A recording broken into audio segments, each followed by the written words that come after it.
Heyo, Chris here, and thanks for tuning into the Delta. Yesterday we talked about the 5 things to look forward to with the race in Imola, and today for lunch break we're going to talk about the predictions that I have for the race going on in Imola this weekend. If you've been following the channel, you also know that I do the Voodoo Wheel. Unfortunately, due to my work schedule, I just don't have time to be doing videos there in my office, aka living room. And I don't have any room in my car to be throwing a Voodoo Wheel in, so if I have some time, I might just make a whole separate video for the Voodoo Wheel. Something short, something fun that you can follow along. Like I said, yesterday we did the 5 things to look forward to, so if you want to take a look at that video, that'd be greatly appreciated. But today we want to look into the future on what is going to particularly happen this race weekend. First and foremost, if you like the content, don't be afraid to hit that like button. And if you really like the content, subscription would be greatly appreciated. It really helps out the channel a lot. But that's enough of that introductory stuff. Let's get right into it and start with the biggest loser. And for the biggest loser, I have Zhao Guanyu. He is just not having a good season. He is not on a good team, and he's not driving a good car. And I don't necessarily remember him ever being this poor in the past, but this season just isn't his season. And I don't plan on him qualifying well. I don't plan on him doing well in practice. And that just means I don't think he'll do well in the race. So that's why I have Zhao Guanyu as the biggest loser. Moving on, we talk now about the exceptional performance. And this one is going to be a little bit different because I think Alpine is going to show up this weekend and surprise us all. Not like, you know, podium surprise or top 5 surprise or anything like that. But I do think that they are getting their stuff figured out. Their car is getting figured out. I think that if their car can perform, then they can get some really good results out of it. To be more specific, I will particularly go with Esteban Ocon. I think he's handled the whole Alpine debacle this season a little bit better than Gasly. Maybe it was luck, maybe it's a little bit more skill, I don't really know. But yeah, I think both drivers have an opportunity to do well, but I'll stick with Esteban Ocon, who will finish in the points this weekend ahead of the other teams like RB and Williams and Stake. Then we'll move on to the biggest disappointment. And for this week's race, I will go with Haas. Mainly because K-Mag is close to losing his super license.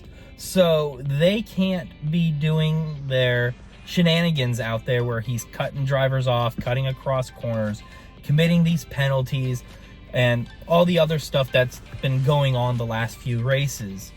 So with him not being able to do that, I don't think Nico Hülkenberg will be able to gain that 7, 8, 9 second gap from the rest of the pack. And because of that, Haas will fall a little behind and not get any points this weekend. Now we'll talk about the shocker pick of the race, or something crazy, something that we don't see happening or don't plan on happening. I think I'm going to go with Sergio Perez DNFs. It's a technical track. It's a fast track. It's a very interesting track that like covers all the skill bases. You know, you have to be quick on the straights. You have to be quick on the fast turns. You have to be technical on the slow turns. I think there's a lot of room for error. I think particularly in the technical parts of the track, if you make a mistake, you will be punished. It is a gravel pit. And once you get beached, it's really tough to get out of them. So I don't think it's necessarily him going to do anything like crazy and spin off and smash into a wall or anything like that. But I do see that a minor mistake from Sergio Perez will cost him the race, and he'll end up not finishing. Let's talk about pole position. I typically don't do the pole position because it's usually easy just to say Max Verstappen. But the way that the season has evolved and the way that Lando Norris has been performing and the upgrades coming in this weekend, I feel that we can predict pole position today because I don't think it's going to be Max Verstappen. I'm going to go with Charles Leclerc. He is a qualifying savant. He does very well in a one-lap timed time trial. And I think this is the one. Ferrari's coming in with the upgrades. I do believe the upgrades will make their car better than McLaren. And then on top of that, I don't think Red Bull will necessarily be too concerned, especially Max Verstappen, if they don't get pole. Obviously, they're going to try. Max Verstappen is a competitor, and the car is also getting upgrades. But just the sheer fact that Charles Leclerc excels in qualifying, and he's going to have a quicker, speedier car than previous races this season, I think Charles Leclerc will win the qualifying, or not win, but, get the pole position for the race the following day. Now we'll move on to the podium predictions. And I'll be more specific than I have in the past as well. Usually I just give two names and say, oh, it could be either or. I think we can go more specific to make it more fun. And in third place, I have Lando Norris. I think Lando Norris is going to ride off and expand upon his great success and his win there in Miami. The car is performing well. He is racing exceptionally well. And I think it will carry over to some good, massive points for him and the team. So Lando Norris will come in third.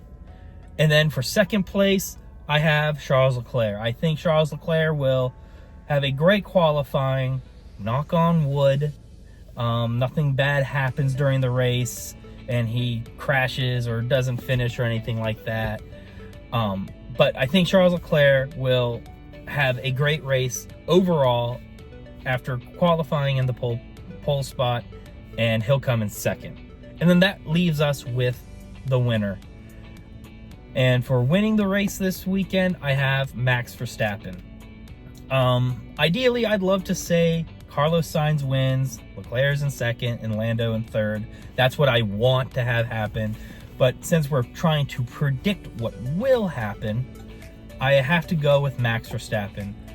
I don't necessarily think that Ferrari's upgrades can't win them a race. I just don't think that the first race that you're going to have with the upgrades are going to warrant the results that you're looking for. There's going to have to be some trial and error. They're going to have to collect data. They're going to have to tweak some things here and there. They're going to have to look at things. So despite Charles Leclerc having a great qualifying and overall a good race, I just don't see Sainz, doing better than Leclerc. I can see Sainz coming in fourth or fifth spot.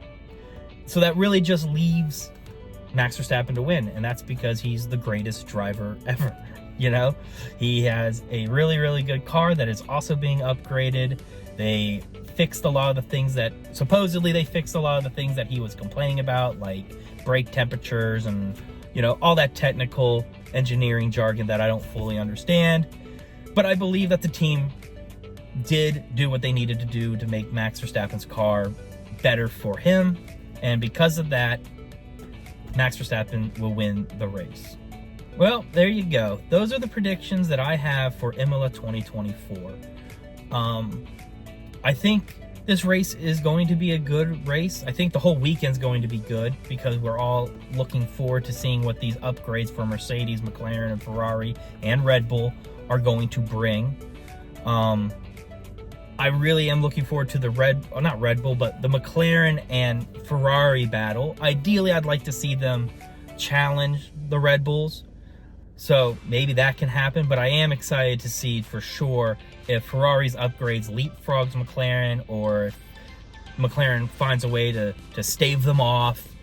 I think that's the big headline of this weekend's race.